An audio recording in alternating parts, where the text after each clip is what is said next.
Damas y caballeros, ladies and gentlemen, a pleasant good afternoon.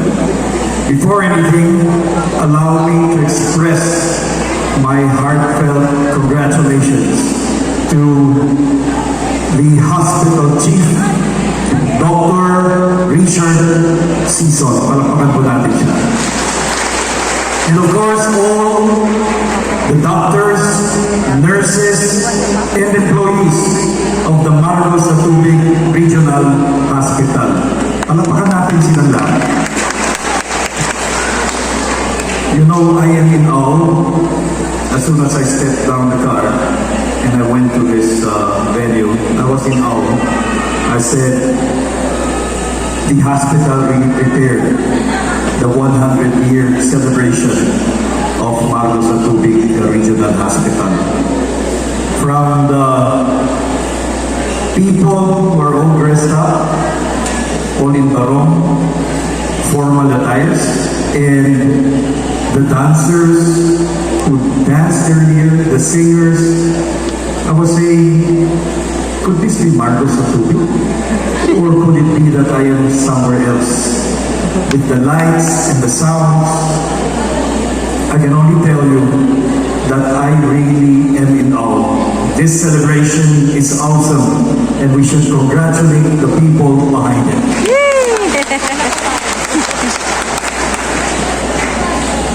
I was invited here to do a tribute.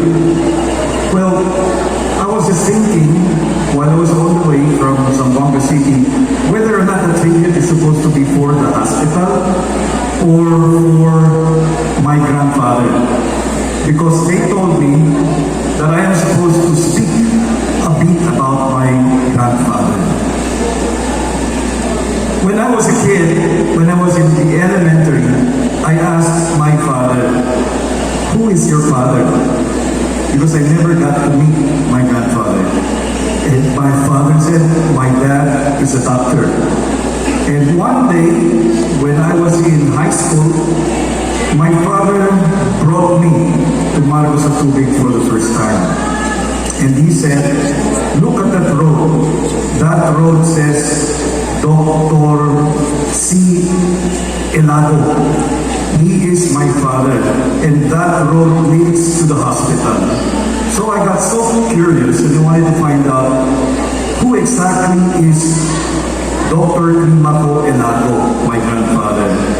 Why did he end up in Margosatubig and not just stay in Zamboanga City and live with the family of my grandmother, the Atilanos? My grandmother is an Atilano, and I was a little bit, confused why here. Anyway, my father recounted to me a story, which also, he recounted to my cousin, Chito Elago. He said his father was born in Camiguin, Misamis Oriental. Then this island province happens to be a volcanic island. Most of the times, may mga earthquake dyan, may eruption. And my grandfather said, maybe we should already get out of Camiguin and try to look for another place wherein his family could also join him later on. So he went to Manila and he studied at Santo Tomas University. There he pursued his degree to become a doctor. When he graduated as a doctor, I do not know, in fact, if there was a board exam already that time, but my grandfather went back to Misamis Oriental and served as a doctor in that area. He was also serving Camiguin. Later on, Dr. Irineo Rodriguez, Pedro Rodriguez, the chief of Zamboanga General Hospital, invited him because the wife of Dr. Irineo Rodriguez happens to be a cousin of my grandfather. She's also from Camiguin. So my grandfather went to Zamboanga City and became a pediatrician at the Zamboanga General Hospital. That was where he met my grandmother, Pilar Tarosa Elago, who was also a pioneer nurse in that hospital, given the fact that she was one of the first graduates of the College of Nursing of the Zamboanga General Hospital. Later on, he was assigned to Margosatubig. According to my father, when he arrived in Margosatubig was really, of course, a laid-back municipio. There was no hospital, but he came up, he put up a clinic wherein he could start serving the people of this municipality. For your information, Margosatubig at that time, although still not as progressive as Zamboanga City, was somewhat the main municipality of Zamboanga del Sur. And you may ask why. I heard the director earlier say, bakit dito sa loob-looban talaga? Because director, at that time, the means of transportation was shipping. And Zamboanga City always had boats going to Malangas and Margosatubig.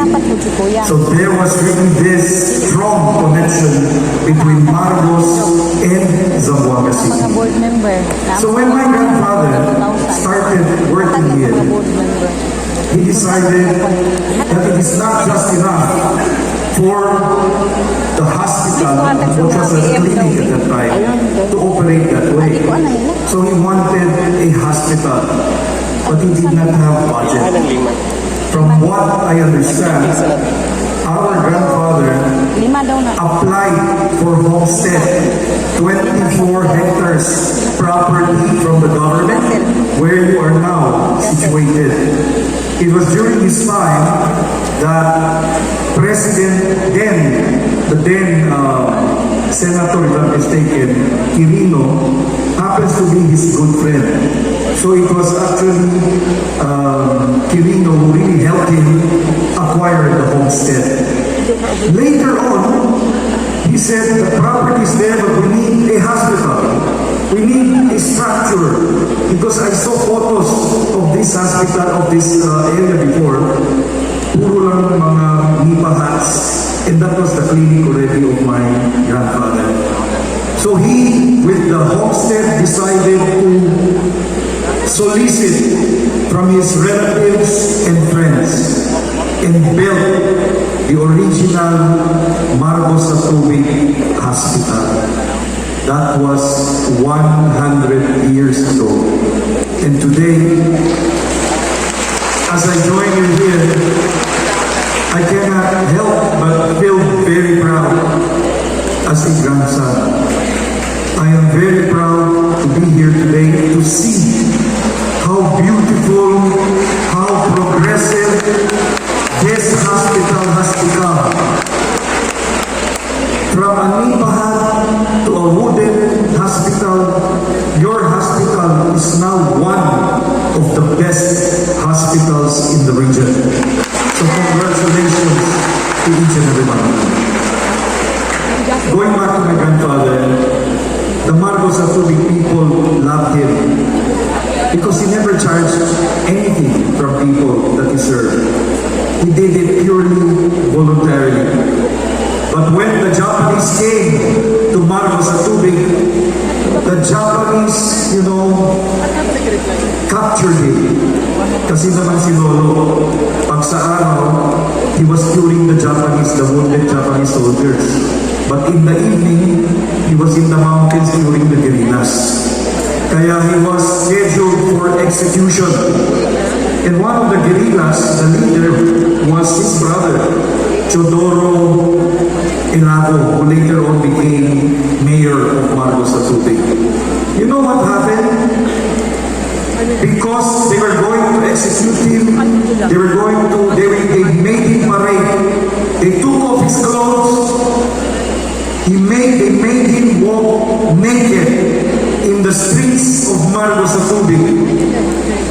But the people of Margosatubig, out of respect, because they knew my grandfather was a very good person who cared for them and who loved them, decided not to go out to pick.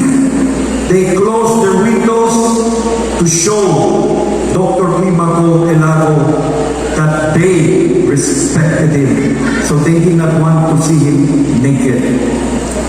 It just so happens that one of the higher officials of the Japanese army was actually the father or the brother of one of the patients that my grandfather helped and healed.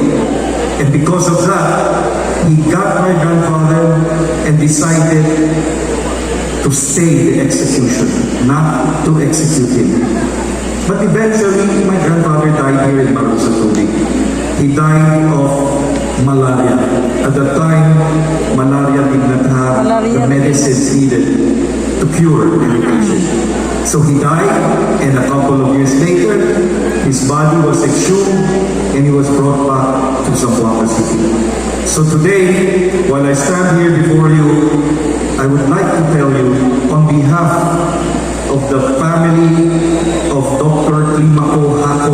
Elago, we are so grateful that you gave him, for the first time in fact, for the first time, the honor that he truly deserves. Mabuhay ang Margosatubig Emergency Hospital, Regional Hospital. Thank you very much.